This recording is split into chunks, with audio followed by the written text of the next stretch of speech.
Why Scott Wiener's SB 50 can't get us affordable housing. I'm Zelda Bronstein. I write for 48 Hills. I'm going to be this evening's moderator. Before I introduce Professor Storper, 48 Hills editor Tim Redmond is going to say why we thought it was important to hold this event. Thank you, Zelda. And thank you all so much for coming. I'm really glad to see such a full house. This is also being recorded and live streamed. So afterwards, if you want to go back and look at parts of this, it will be available. We're really honored to have Professor Storper here tonight to talk to us. And we really, Zelda and I got excited about doing this event because, we look around and we feel like, in a weird way, and I know Professor Storper, when we talk about this, the YIMBY narrative seems to have gotten this place in politics where it's almost like some kind of a progressive thing. And we hear even the nation read an article recently saying, the reason there's a housing crisis in California is because San Francisco liberal homeowners don't want to see more density. And I looked at that and I said, what? I mean, my supervisor, I live in Bernal Heights, my supervisor, Hillary Ronan, who represents the mission in Bernal Heights, said during her campaign that she wants 5,000 more units of housing built in the mission in the next 10 years. 5,000 more units of 100% affordable housing built in the mission in the next 5 years, which is actually density, but it's something that will address the housing crisis. So we wanted to turn that around and actually talk about what the facts are here, right? Beyond the rhetoric and the shouting and the name calling, what are the facts? What actually happens if you do radical upzoning, what Professor Storper calls the perils of zoning shock therapy, what that actually means to existing vulnerable communities in San Francisco. And that's what we want to talk about. That's why we're doing this event. And that's why we are so happy to have so many of you here listening to Professor Michael Storper. Michael Storper has chairs at London School of Economics, Sciences Po in Paris, and UCLA, where he directs the Global Public Affairs program. He was educated at Berkeley in the 70s and the early 80s. He is one of the most celebrated geographers working today. The paper on which his talk is based, which he wrote, co-authored with his colleague Andre Rodriguez-Posay at LSE, gave him a new sort of celebrity and, depending on your point of view, notoriety. Please join me in welcoming Michael Storper.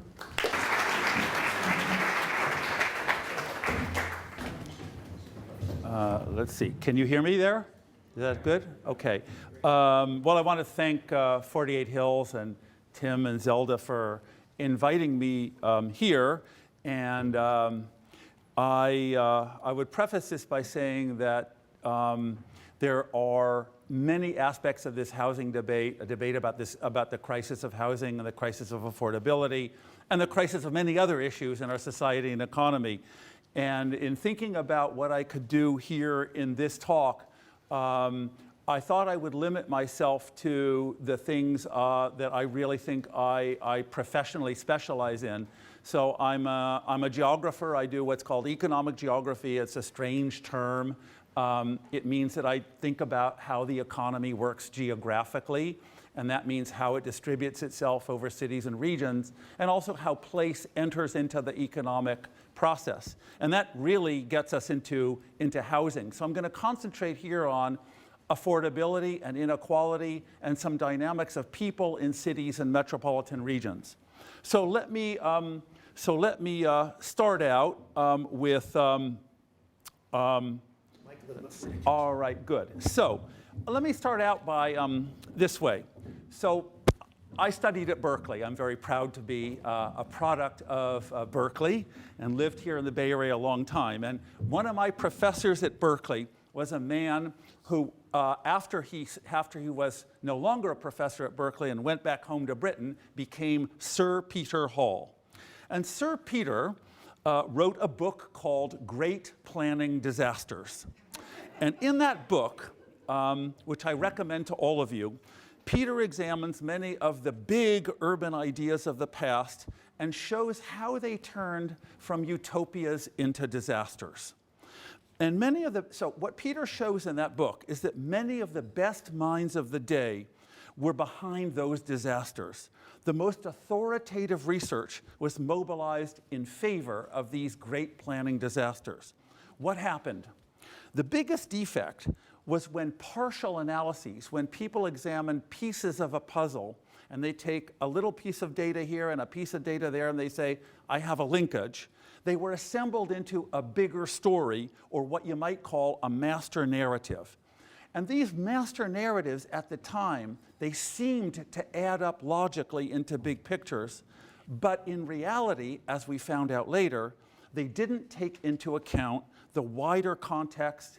They had missing pieces, and they weren't adequately what we would today call ground truthed.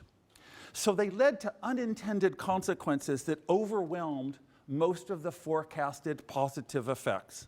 This is, of course, the famous problem of the road to hell is paved with good intentions and usually with faulty analysis and bad data. Now, but what happens, of course, is when you're in the middle of the construction and the dissemination of these narratives, they get firmed up and they become something like conventional wisdom or groupthink. They get repeated over and over again as if they are entirely proven. And this, of course, has like a snowball effect in the society, where once they start to be repeated and taken as being conventional wisdom, many other people are impressed because there's this supposed moral or intellectual authority of all of the experts and their promoters. And many people who have doubts, they go home quietly and say, who am I to doubt this story? Because all of these people are telling me this is true. So think about the examples of great planning disasters, many of which are in Peter's book. Urban renewal, slum clearance and housing projects, desegregation through busing, urban freeways, 1950s paradise suburbs. All of them were planning disasters in the end because the master narrative mobilized to promote them were too good to be true. Now, so let's think about that in today's context. So now, before, though, we're going to examine today's master narrative, but I want to remind you that there are some elements of agreement about some pieces of the housing problem.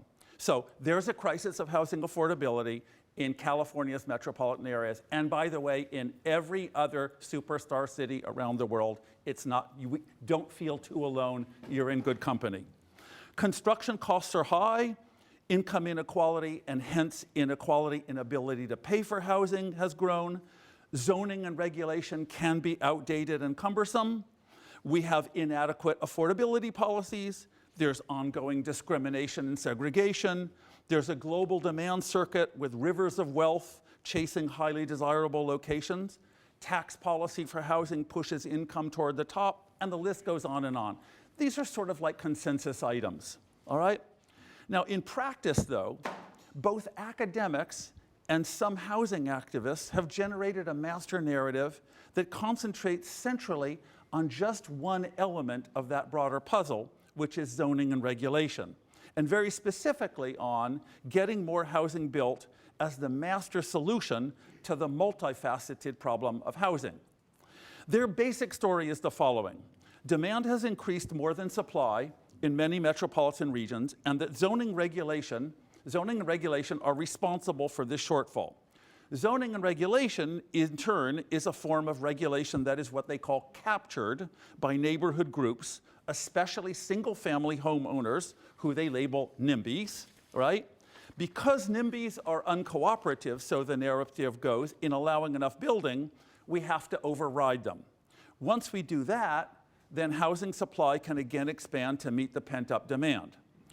Then they go on. So there's another chapter in the narrative. This one is that the new housing that will be built will, in the first instance, allow older housing to have higher rates of vacancy, softening its prices, and allowing other groups to move up into this older housing as the top income earners move into the new, mostly expensive housing that's going to be built. This is called, in the academic literature, filtering. As the new housing ages, it will also filter down the income hierarchy, lubricating the chain of vacancies and successions so that all income groups and all areas ultimately benefit. So you might think about this as a game of musical chairs in reverse. okay? Whereas in the game of musical chairs, it's based on the principle of taking a chair away, so there's always someone who gets left out. But it's like adding new chairs in the first round of the musical chairs game so that people get transferred sort of layer by layer or round of the game into new chairs, and everybody gets seated. And mostly they get seated in better places at the end. Now there's a third chapter in the narrative. It's a long narrative, okay, and a big one. And so it comes from urban planning. It transforms this economist filtering model into positive, idyllic new urbanism. Here we're offered the urbanistic vision of denser, mixed-use and mixed-income communities, less car use, vibrant streets, parklets, bicycling and alternative mobility, not contributing to climate change, and so on. Some planners add in transit-oriented development, where the idea is that if you live near transit, you will take it. Or that mixed-use developments will include jobs that people can commute to by transit from the places where they live. And all of this is now contrasted culturally to homogeneous, boring suburbs of yesteryear. So this is where the economics of zoning meet a new vision of city building. Today's master narrative about zoning and regulation and getting rid of NIMBYism has a kind of a, we might say, good guys or good women and bad guys or bad women quality to it, right? There's this kind of Manichaean thing, sort of like in a Western, right? It has a powerful emotional pull on vast segments of academia and many activist communities. Why? Because it unites so many things that people would like to believe in. Highly skilled, high-income millennials get new housing, and they do it by defeating older, whiter, selfish, single-family homeowners. Not only that, but they do it by helping the less fortunate through trickle-down and teaming up against the old white homeowners. So it's a world where the young, high-income and the poor are now said to be on the same side. And density is equated to more transit-oriented, more climate-friendly living, and to less commuting, so the environment wins. And in the romantic imagery, we are now in sociable urban communities, not isolated, boring suburbs, right? So then these narratives then come together into the fourth chapter, which is the political or policy program chapter, and that is that we've waited long enough to get this vision implemented, and that the only way to get it implemented is from the top. The communities won't do it, so we'll break their stranglehold on construction, and the way to do that is through a radical change in the zoning code that would widely allow much higher densities on wide swaths of urban land, regardless of what the locals want. For short, I want to call this zoning shock therapy. Now, before we can really get, though, to critiquing or understanding zoning shock therapy, we have to understand who's playing the game of musical chairs and whether zoning shock therapy has a reasonable chance of reversing the problems that we have. And to do that, we have to back up and get very wonky and talk about the broader process of economic and geographical transformation that we've been going through. This process we can basically date to 1980 in first phase and ramping up after the year 2000 in the second phase. Starting around 1980, our economy went through what's called the third industrial revolution and the globalization revolution. Demand for skills requiring a college education increased relative to the supply of the people who have those skills. Demand for skills requiring less than a college education declined relative to supply because technology wiped out a lot of those jobs and a lot of manufacturing moved offshore. The first thing that this has done is contribute to rising income inequality in the economy generally, between however you want to cut it, the top 1%, the top 5%, the top 10%, and the top 30%, and the other 70% of the population that doesn't have a college degree. But there's also a distinctive geography or urban pattern to all of this change.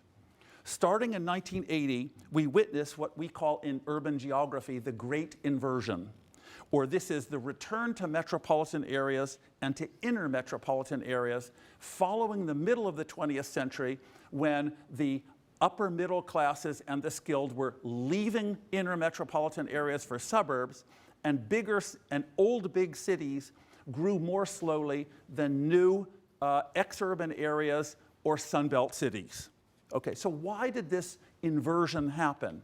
And by the way, part of the inversion is the return of population growth to expensive coastal cities, including not only here in California, but a lot of old cold cities, as we would call them, that were formerly in basket cases in the 1970s and 1980s, like New York and Boston and Washington. Why did this happen? Because the white-collar skilled jobs that are the motor of the third industrial revolution are clustered urban jobs. These are their industries and their firms. They like geographical proximity and they like density. This is in great contrast to the 20th century when metropolitan areas had a lot of manufacturing, the manufacturing suburbanized, or even ultimately just left the big metropolitan areas altogether for cheaper regions. So this has drawn the skilled people back into cities massively. But it's actually not just the number of skilled people coming back into cities compared to previous generations. It's that, so first of all, certain metropolitan areas like the Bay Area or Washington, D.C. or Boston have a higher proportion of college educated than the country as a whole. In these metro areas, we go from the 30% American average to 40 and even inching toward 50% in places like Washington, D.C. Some have lower, like in Southern California, we're actually below the 30% mark, although we're higher than that in Orange County. Now, it's also, but it's not just the number or the proportion of skilled that you have in these attractive metropolitan areas, or what I'm calling superstar metros. It's that a college-educated person today earns a lot more in one of these superstar metropolitan areas than his or her equivalent with the same skills in a smaller city. In other words, if you have a college education and you can clone yourself, and one of you goes to San Francisco and the other one goes to Phoenix, the one of you that goes to San Francisco will earn more money by far. This is what's called the college wage premium, or the urban college wage premium. Now, so this is roughly the top 30% of the population. And for this top 30% of the population, they are going to expensive metropolitan areas. But guess what? It turns out that their housing costs have risen, like they have for everyone. They're going to the most expensive places, but less than their wages have increased. So what we call in economics, their real incomes on average are actually higher in big cities in spite of higher housing costs. So keep that one in mind, because we're talking about the enraged millennials there. I'll come back to them. Now let's turn, though, to the rest of the population, the other 70% in America, whose wages are flat across our regions. So if you're a less educated person in this country, and you're in a certain occupation, on average, and you clone yourself, and you put one of you in San Francisco and one of you in Phoenix, unfortunately, you will not earn very much more money here. Your wage will not be very much higher here than it will be in Phoenix. It's exactly the opposite than for the skilled. You don't have an urban wage premium, and that's because technology and globalization have flattened the wages for those people. Not only have they not grown very much in absolute terms, but they've flattened geographically, and that's the important point. Okay? So the problem is, of course, that if the one of you that you clone that is in San Francisco for one reason or another, you face the high housing costs here that you don't face when you're in Phoenix. And you might say, we'll come back to it. You'd say, well, why would you go to San Francisco? And I will return to that question. So the reason is, now, it is true that for these people, we're not meeting their housing needs as affordably here in the Bay Area as we are in Phoenix or Las Vegas. Okay? But why are we not meeting their housing needs? There's a fundamental reason that has little to do with zoning. It has to do with the history and structure of metropolitan areas. So compare the Bay Area to Phoenix or Las Vegas, all right? The Bay Area is no longer a young, expanding metropolitan area with a lot of cheap land in its suburbs where we can mass produce housing and provide a giant cost-reducing process like occurs in these younger Sunbelt metropolitan areas. Basically, if you're in one of those, they're still able to produce gigantic quantities of this mass-produced housing that provides kind of like a frontier for those regions, and it causes the middle classes to keep suburbanizing. So unlike here in the Bay Area, the skilled people are coming into the metropolitan area. In Atlanta and Las Vegas and Phoenix, they're still going out, and the effect is to make everyone's housing costs actually lower. So Phoenix and Las Vegas are more like California in the 1940s, 50s, 60s, and 70s. But what happens ultimately is that sprawl hits the wall, when literally in the form of mountain ranges or effectively in terms of commuting times. The takeaway is that it's perfectly understandable that everyone complains about housing costs in our superstar cities. We are... I'm going to bring the mic closer to you because some people in the back are having trouble hearing. I can do that. Sorry to interrupt. Keep going. No problem. So what's the difference between us and Phoenix and Atlanta and Orlando and Las Vegas is... Thank you. Is... Good, yeah. How's that? Should I do like that? No, you don't want me to shout into it, right? All right. All right. All right, I'll do that. How's that? So the point is that compared to these other kind of younger, growing Sunbelt metropolitan areas, is really, the fundamental is not about zoning and regulation. It's about the fundamental stage in urban growth and urban structure that you are at. We are bigger in terms of population. We are spatially wider because we've sprawled to the wall.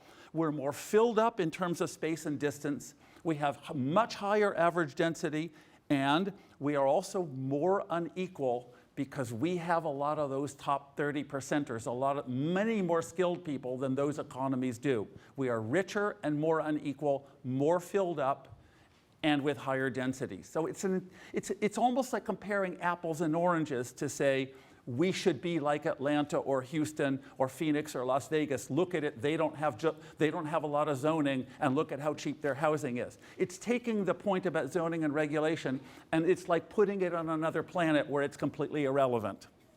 So now, the point though here is that the biggest penalty of our current situation is the lower 70% of our population. I'm just using those as kind of rules of thumb, 70-30.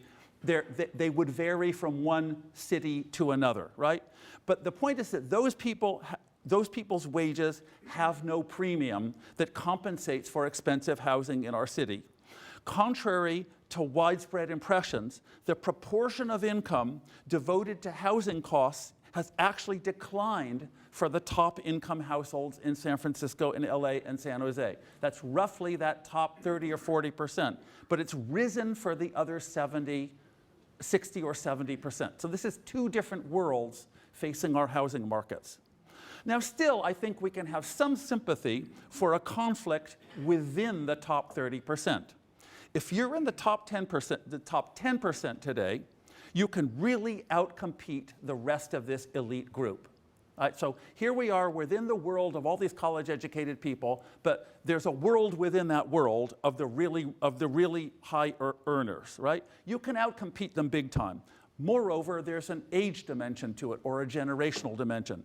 If you're older in the top 30% or the top 10%, and you got into California at the great suburban moment, or even if you were in a non-suburb, and before sprawl hit the wall, then you probably got into the housing food chain at a higher level than subsequent generations at your income level can do.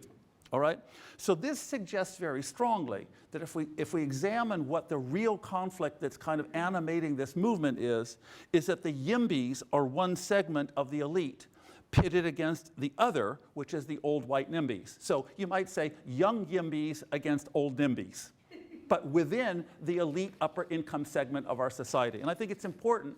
I'm not trying to accuse anyone of having, bad faith or not having real problems, but it gives you a perspective on who's doing what. Now, here's another way to think of this.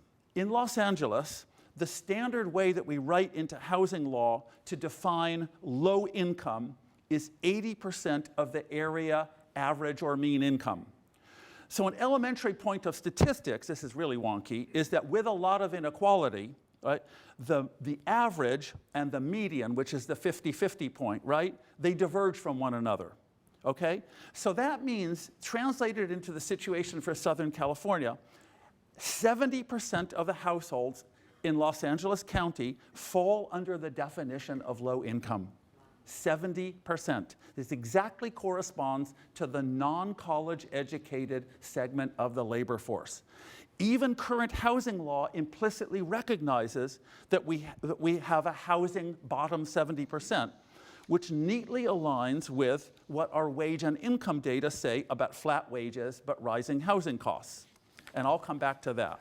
Okay, so now let's use that context to think about what's being proposed here. So zoning shock therapy, like I said, it's sold by its proponents and endorsed by many economists and housing researchers. Their argument is, as I mentioned earlier, that there's a filtering process or a vacancy chain that transmits benefits from the shock down the income hierarchy and out, we might say sort of geographically out from centers of new construction to other places. Now I know I'm mixing metaphors here, but think about this with the image of throwing a rock in a pond, right, and watching the ripple effects, okay? So they're strong at first, right, and in the center, and they progressively get weaker, right, and they diminish in intensity as you get farther from where you threw the rock into the pond, all right? So we can agree with them that there probably will be some ripple effects of a strong zoning shock that will happen when we construct a lot of new high-end housing in the areas that the zoning shock is going to make more valuable, right? We're going to start with that. But what's wrong with the picture that I'm going to show you now is two things, okay?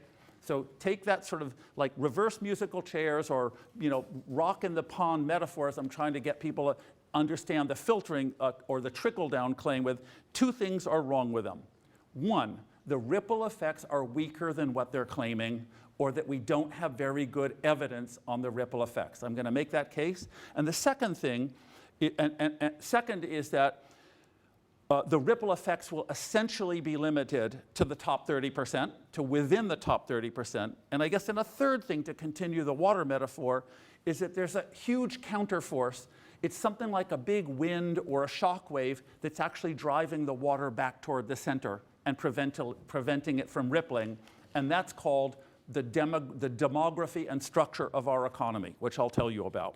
So to do that, we need to run some scenarios, okay? The only way that I can sort of, I think, convey why these very complicated models and pieces of evidence don't work is to try and translate them into scenarios that we can understand, and then to show why those scenarios are basically unrealistic. All right, so let's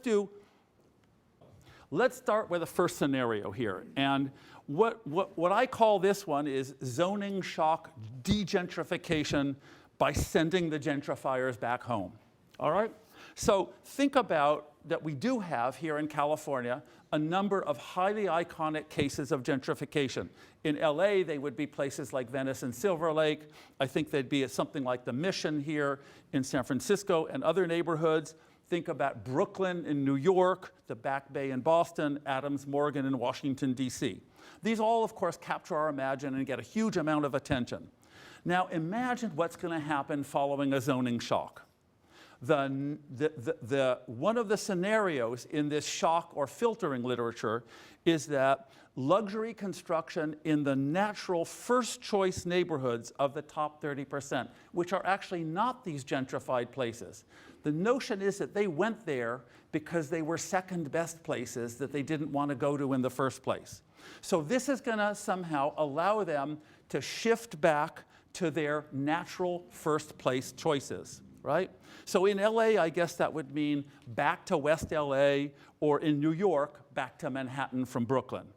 In a less extreme version, the argument is that we would dramatically slow or stop any further gentrification by constructing a lot of new high-end housing in the first choice neighborhoods. So this would then reverse the pressure on the gentrification borderlands and dramatically slow it in the future. So there are a number of doubts we can have about this affordability scenario. First, just as wider context, I can't resist saying this, it's not that relevant to California, but it's really important to understand what kind of country we live in geographically. Gentrification is actually really rare in America. I hope that's shocking a lot of you, all right? So there's an urban sociologist at Harvard called Robert Sampson, and he has a team, and they did a very deep quantitative dive into, at a very detailed census tract level, that's a real wonky thing, very detailed geography on gentrification in America. And out of the 50,000 metropolitan census tracts that they examined for gentrification, they found a handful that were gentrified, okay? Now, what that means is that we who study cities in a wider context is that America is just as economically segregated by income today as it was prior to the 1980s, which is to say very segregated. And it's why, much more than gentrification in the wider world, we have the reconstruction and of concentrated spatial disadvantage for the disadvantaged populations, rather than this kind of mixing thing that is in our imaginations from gentrification, where the rich are invading the turfs of the poor. To be a bit provocative, I don't like displacement, but I don't like a geographically, economically segregated society either. So studies that have attempted to forensically find widespread displacement nationally have found very little of it. It's limited to a few cities and a few iconic borderland neighborhoods. So I'm not trying to minimize the importance of gentrification here in LA or in San Francisco or in New York, but it's not actually a widespread national problem. We are an extremely segregated country, as segregated as we have ever been. But back to our type of case here. And I want to now use New York because it's an easy visual, because you've got the center is an island, and you've got an iconic gentrification borough called Brooklyn. So how much new construction in Manhattan, let's say we did a zoning shock, an SB 50 on Manhattan, and we give Manhattan a zoning shock. How much housing would we have to construct in Manhattan to seriously de-gentrify Brooklyn? Brooklyn's population today is 2.6 million people. It's as high as it's ever been. And it's about 37,000 people per square mile, so 1.5 times the density of San Francisco. Manhattan has about 1.67 million people. It's smaller than Brooklyn, but it has double the density. It's the densest place in America. Now, Brooklyn has about 26% college educated, of which 9.6% of people are the top 10% with graduate degrees. So let's just say that it's just the top 10%, not even the top 30, with graduate degrees in Brooklyn, that we're going to density shock Manhattan and send them packing back to Manhattan where they wanted to be in the first place, okay? So 250,000 people are going to leave Brooklyn. Now we have housing vacated in Brooklyn by these people. Do existing Brooklynites move into it? Well, perhaps some, right? But perhaps there are also lots of other people in the 21 million person New York metropolitan area that decide that Brooklyn is actually pretty cool and slightly more affordable, but they're not poor Brooklynites. Or is the ripple effect now in New Jersey or Long Island or Queens from these new Brooklynites, or far out suburbs, or even from somewhere else? The point is, we don't know the who or the where of the ripple effect because no one's modeled it. I sure suspect, though, that the would-be Manhattans are not going to vacate, would-be Manhattanites, this graduate-educated Brooklyn population, are not going to vacate a lot of cheap housing in Brooklyn, because I think they're probably occupying already the best housing in Brooklyn. So I'm guessing that even if they leave, the effect would not go very far down the Brooklyn income hierarchy, right? So question number one. But now let's consider Manhattan. Adding 250,000 people to Manhattan is 15% more people for Manhattan, which starts out at about twice the density of Brooklyn already. So it's already heavily built out. Now, hopefully, the land prices in Manhattan are not going to spiral upward as we density shock it and add 15% more people who are the 10% of the highest part of the income distribution in Brooklyn. So these are relatively wealthy people coming into Manhattan, and we're assuming that they're not going to have a big what's called price effect on Manhattan real estate. And hopefully we would not have to go to higher cost construction techniques to accommodate greater density, given that Manhattan is already the densest place in America and one of the 3 densest urban places in the world, along with Paris and Hong Kong. Okay? So you can't use low-cost housing construction techniques in a city with 67,000 people per square mile already. Now you're going to add the top 10% of people from Brooklyn, and you're going to somehow assume that the Manhattan housing market reacts in what we call a price-neutral way. I don't think I'm convinced by that proposition. Okay, and we would have to assume, in addition to that, that another group of top earners, say foreigners or trust fund people or pied-à-terre people, would not once again block the Brooklynites out of Manhattan, voiding this entire scenario and keeping the Brooklynites where they are in the first place. So, oddly enough, the unit cost issue here, that is the cost of building a unit of housing, is the opposite from already dense Manhattan, but with its own contradiction. The idyllic vision in the zoning shock literature of an interesting jumble of density in single family, in newly vibrant, former single family home neighborhoods, it actually elides the elite economics of that type of shock. So imagine that you're in a single family home neighborhood, and now we have these smaller projects come along. And I've had colleagues tell me, well, that's actually, well, you know, why do you like boring single family home neighborhoods? It's so cool to have, it's like so cool to have all these different jumbles and geometries on your block. Well, because that's a subjective issue. It's about architecture and urban design. But what we do know is that smaller projects of the type that would go into single-family home neighborhoods are more expensive on a unit basis than the alternative of medium-density, medium-sized projects, right? Those are non-existent in our Manhattan example because it's already so dense. You can't do that. So think about it this way. There's a $5 million house on a parcel. That's thinking very much in West LA terms, right? I'm thinking about the neighborhood right next to UCLA. That's actually cheap for the Westwood Hills. But just say 5 million as a starting point, right? So most of that is land value, all right? Even with these so-called fancy houses, you know, the actual replacement cost of the house is usually about 20 to 25% of the $5 billion. So the landowner can now sell and do a development with up to 10 units, or perhaps a big McMansion. Both of those are permitted in SB 50. So that landowner, right, what do we think, why are they going to want to sell? It would be, I think, because they want to capitalize on the extra value of land that is allowed by the zoning change. So it's not a price neutral change where the 5 million is still the figure.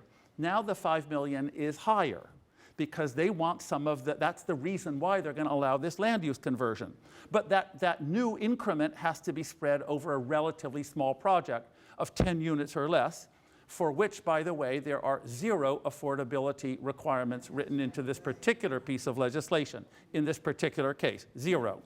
So in addition, a small project like 4 to 10 units has very high fixed costs per project for the basic systems, excavation, sort of basic structural stuff. They're amortized over a relatively small number of apartments. The point is that neither academics nor public officials, at least what I've been able to find, have done the modeling that would be necessary to know whether this is a credible filtering scenario or not. There are hundreds of academic papers that I've looked at with partial results, many of which are very good academic papers, but they're what we call partial equilibria results, and they don't add up to modeling the urban system as a whole, or in fancy academic language, what we call a general equilibrium result for the city. They don't have the kind of proofs that would be required by, say, comparing a group of cities that does a zoning shock to a group of cities that doesn't do a zoning shock, and working out the second, third, and fourth order ripple effects and telling us whether the scenarios really are credible or not. And barring that kind of large scale thinking about the city and the region as a system, how can we be confident that when we shock the system, we actually know what we'll get at the end of the day? Now, that's actually just the beginning, and I'm conscious of time here. How much more time? I don't want to talk too. Okay, I want to run through a couple of other scenarios to kind of, this is sort of, I think, the way we have to think about this master narrative. So, second scenario that we hear about all the time is putting all these new high-income people and their housing into urban centers where they can concentrate in the future without any further displacement of people in other neighborhoods. So this is foregone gentrification, right? So this involves constructing dramatically more high-end supply in high-end areas that would allow the upgrading of the housing for the top 30% and stop them gentrifying other areas. And I think this is an attractive scenario to many people on the ground who are working in these urban borderlands that are heavily gentrified. It's like, okay, you know, nothing's perfect, but get these people out of here where they won't bother me anymore. Okay. So now let's pause here, though, and talk about this issue, though, of the top 30% and the generational conflict. It is true that we will be needing to accommodate a growing future population of high-skilled people. Under the right circumstances, that is, getting the details right in terms of zoning and urban design and other issues, this will help us remain prosperous and innovative superstar metro areas. So I'm actually making a statement that I do think that in an economy built on skills, we have to have metropolitan areas that welcome skills. And the reason that California is wealthy is because we've always been good at welcoming people with skills, of having a public university system that produces a lot of them, and having that kind of innovative motor of our economy. But this says nothing about filtering. So as we unleash a boom in luxury construction in certain areas, right, will the foregone pressure on other areas trickle down significantly to the remaining 70%? So now we're housing these people who need it and want it, and we're actually reconcentrating them in the areas where they want to be together. That has an economically segregative effect. But you could say, well, maybe that's the price to pay so that they won't have this effect of pressuring other neighborhoods where people have lower incomes. You might be able to justify it in those terms. So the problem, though, is that we don't have any large-scale modeling results that tell us whether this will actually be the case. And the problem with it is that there's actually population pressure not only from the top 30%, who are a growing part of our economy and who are attracted to our places, but there's also here in California population pressure from the other 70%. So this gets us into the weeds of another subject, which is migration and demography. And I want to say a few things about it because a lot is being said in the press about it. So in recent years, what's been going on? The skilled people are moving into our metropolitan areas. More of them are moving into the Bay Area and LA and San Diego than are moving out of them. So there's what's called a net increase in the skilled, okay?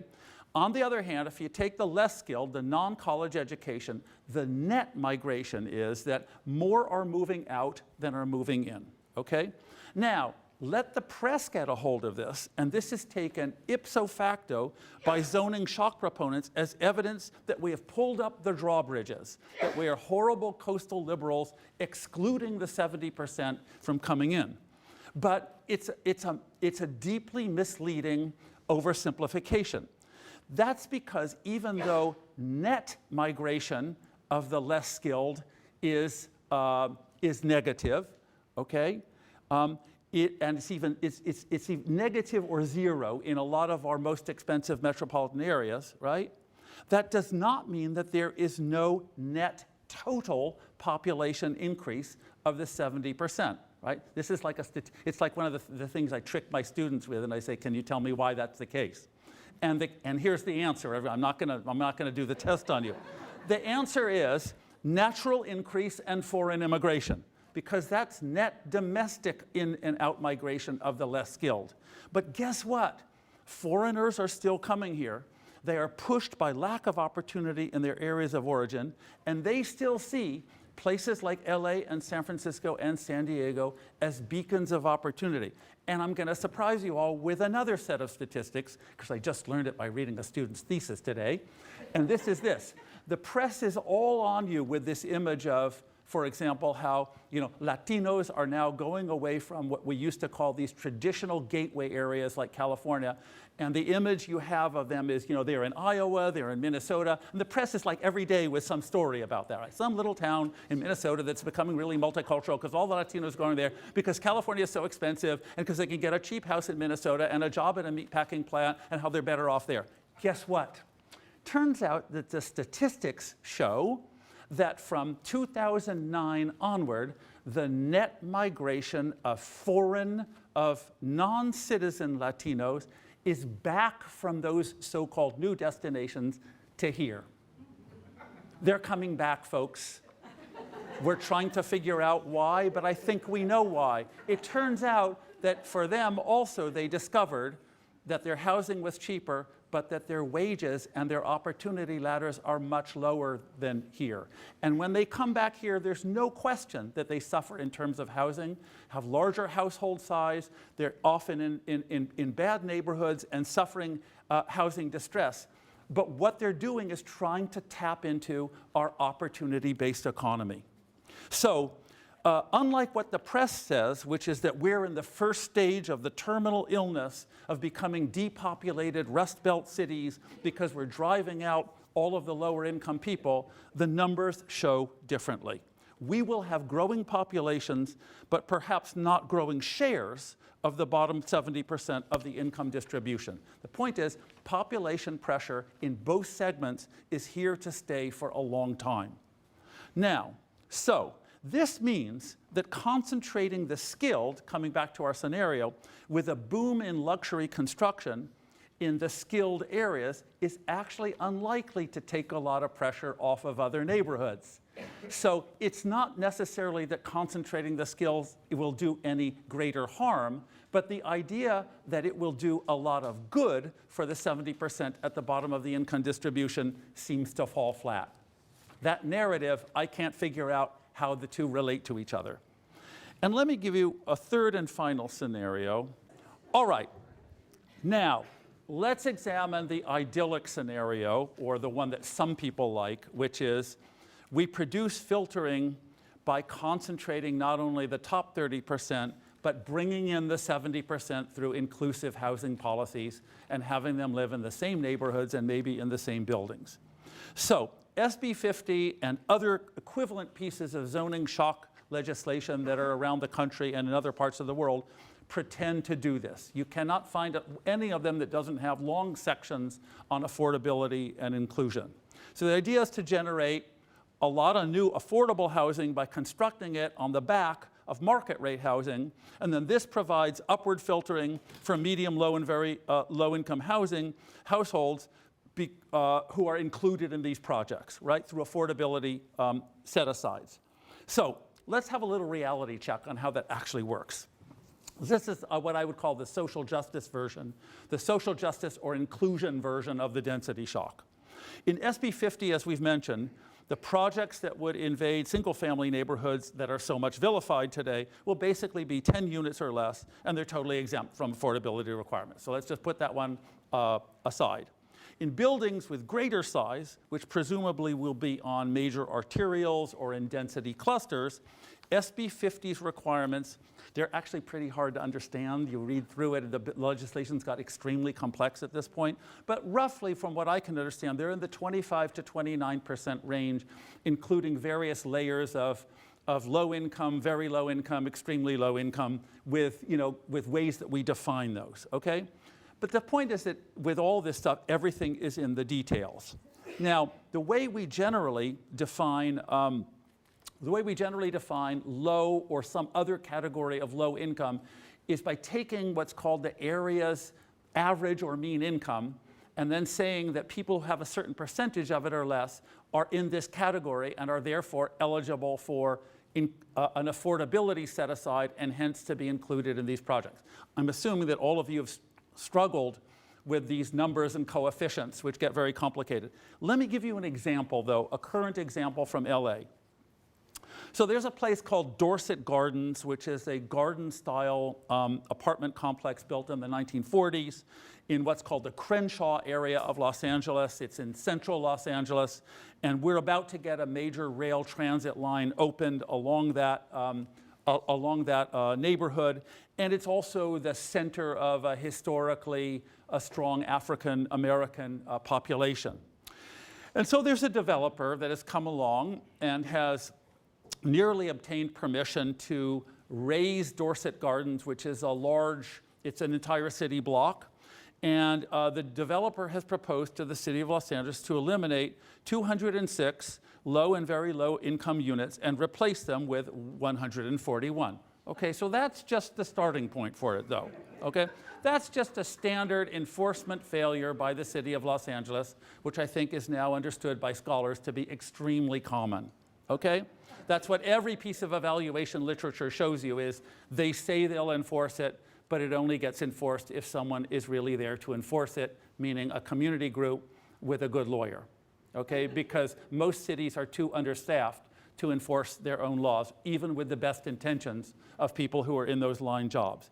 But here's the deeper problem, okay? It's actually much deeper than just enforcement. It's how you define area mean income. So in Los Angeles County, area mean income is $83,000 for a family of 4. But area mean income around Dorset Gardens happens to be $41,000.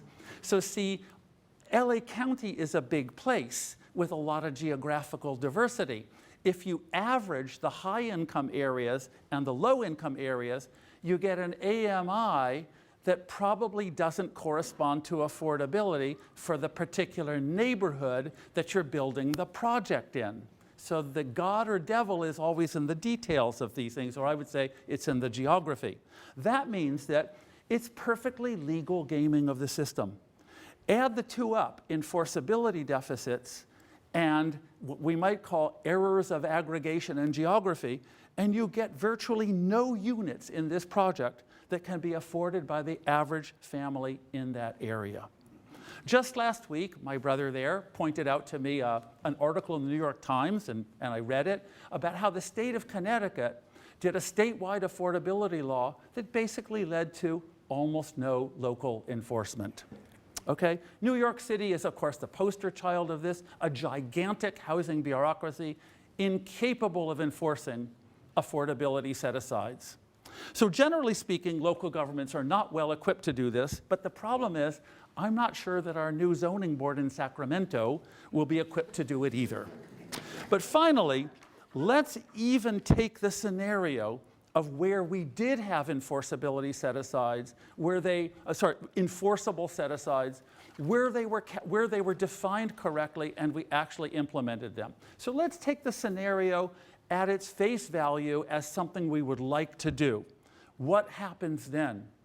If it's private housing, the cost of the market rate units goes sky high, substantially reducing the affordability benefit for the top 30% who are the market rate units. And that's the main client group of the density shock in the first place. So this is, of course, why private developers do everything they can to avoid affordability set-asides or game them. This is the law of unintended consequences writ large in the problem of trying to allow market rate housing units for 30%, finance non-market rate housing units for 70%. In the end, what gives away in practice are the affordability set-asides as they are eliminated, gamed, or not enforced. The examples of density shocks, London, Barcelona, Toronto, are exactly this. A lot of density, no trickle down, severe urban economic segregation, amenities subsequently flow to the rich areas, and the poor are left to fight for improvements in their left-behind neighborhoods. So the takeaway is, I'll be blunt about it, affordability in a purely private market will require a non-purely private market, meaning public subsidies. Let's put the words out there that nobody wants to hear, right? Private developers will not pay for the kind of affordability that we need. Or it will require, in an ideal world, less income inequality. But housing policy is not equipped to solve the vexing problem of wage and income inequality. That's like a tail wagging the dog argument. And finally, let me go back to just one last area, and then I'm going to conclude. Are we really going to not have damage in the urban borderlands that are under gentrification pressure, right? So zoning shock therapy, in my opinion, it gives a high probability of leaving us with the worst of both worlds. Higher overall segregation, but without sparing the most attractive urban borderlands. This is a law of unintended consequences and backwash on steroids, as it were. To understand this, think about what we've learned about demography and incomes. There will be continuing growth of the top 30% into a greater population share, but also with growth in their urban wage premium. So they're going to be bigger and earning more. The bottom 70% will continue to grow in absolute population, but with a declining population share and a declining wage premium. So income inequality grows. That's really bad news. I think we're all quite upset about the overall inequality in the economy, and it's a worldwide problem. The most likely scenario when you put all that together is a combination of more concentrated, bigger and richer areas of the metropolis, but also continuing expansion into border areas that are desirable in terms of access to spatially concentrated high-wage employment and good urban amenities like gyms and restaurants. There's a whole bunch of academic papers, by the way, that explain the return of the young to the city because they like gyms and restaurants. Now I want you to think here of like modest East Hollywood, not groovy, rich West Hollywood, or in LA, parts of West Adams or Crenshaw or Inglewood, okay? These are borderlands. There are vast tracts of apartment buildings in places like East Hollywood that are now zoned for high density, but are not being rebuilt under current circumstances. After the short waiting period in SB 50, the 7-year waiting period, which is a blink of the eye for the development industry, what will happen? In a limited number of borderland areas of the urban core, and where there are enough new amenities being put in, like transit and good restaurants and the ever-expanding gym chains, right?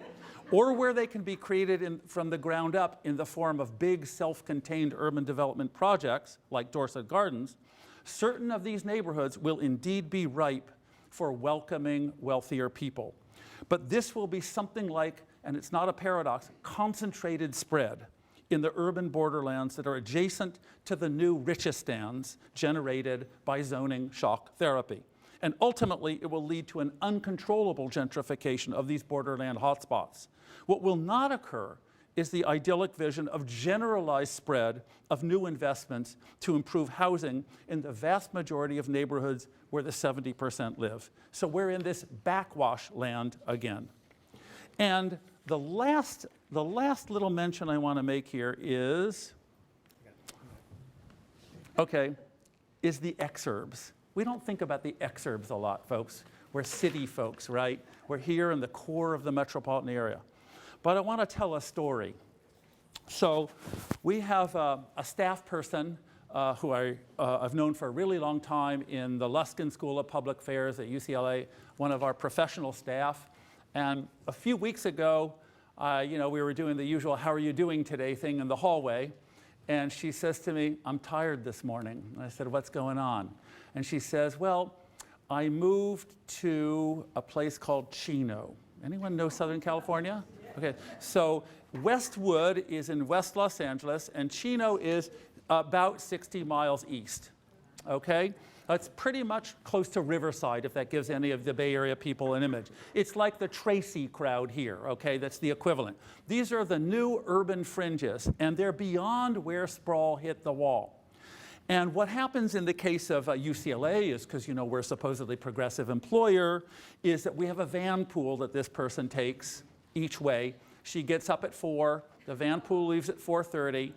Okay, she gets to work, and then she can leave at 4 o'clock to supposedly miss the rush hour, get home, and see her kids. Now, this is where, now what's going on in these ex-urban areas, as we all know, is that that's where people, mostly who need sort of family-style housing, escape the kind of the price effect of the metropolis simply because they're so far.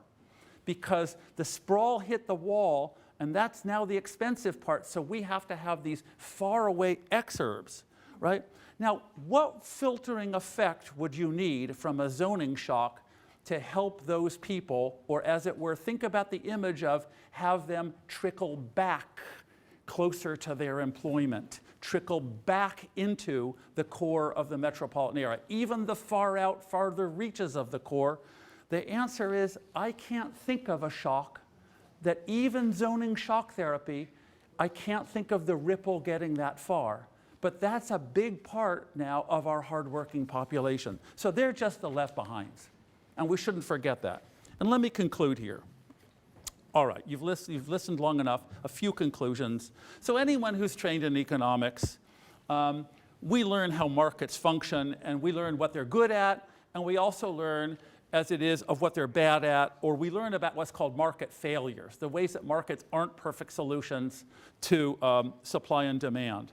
And they have all these other, land and housing markets are the classical examples of complex markets that don't function like the markets for chairs or computers. They matter where you are, they're what's called positional goods, they have a lot of externalities, that is value that you get from your neighbors or things you do to your neighbors and reduce their value, all kinds of things go on, okay? Now, we also learned that in a lot of markets, regulation can impede their functioning. So that's not a problem. Everybody who learns economics knows those things. What's interesting, though, in this debate about housing is that the YIMBY and zoning shock therapy movement overwhelmingly sees our problems in terms of over-regulation of housing. Notice how, in their way of thinking, they line up with deregulationists that in other fields we would usually think of as being on the right wing of the political spectrum. If you think about, for example, the healthcare debate, right, and you think about people advocating for a public option, it's because the private markets have failed to deliver the supply we need at the price that we need. And the answer there is re-regulation, or possibly even public subsidies and a public presence. So analogize that to housing, that we're being told the opposite, but by people who are saying that they're progressive. So there's a really interesting kind of set of things going on in the debate. And let's also talk about the good guys, bad guys narrative. I'm really surprised to hear community groups all be lumped into the category of NIMBYs. In LA, we have so many that are actively engaged in the search for housing solutions, and many of them, I'm proud to say, are my former students. To take just one example, Strategic Action for a Just Economy, SAGE, okay? They opposed SB 827, and they've just given their seal of approval on a very large project near the University of Southern California called The Fig. And why? Because they sat down with the city and the developers, and they negotiated the kind of project that meets their affordability and justice standards and community design standards and widespread community benefit standards in terms of labor and environmental and transportation options. They actively are engaged in the search to construct more housing, but the right kind of housing, okay? So on the, right, and I do want to acknowledge, though, that on the other side, I work at UCLA. Anyone who's been to UCLA, you know that on 3 sides, we are surrounded by some of the richest neighborhoods on the planet, right? And that frankly, the homeowners in those neighborhoods are pretty conservative, pretty exclusionary, very upper income. They've blocked UCLA from constructing housing. They've kept Westwood Village from having fun stuff for students.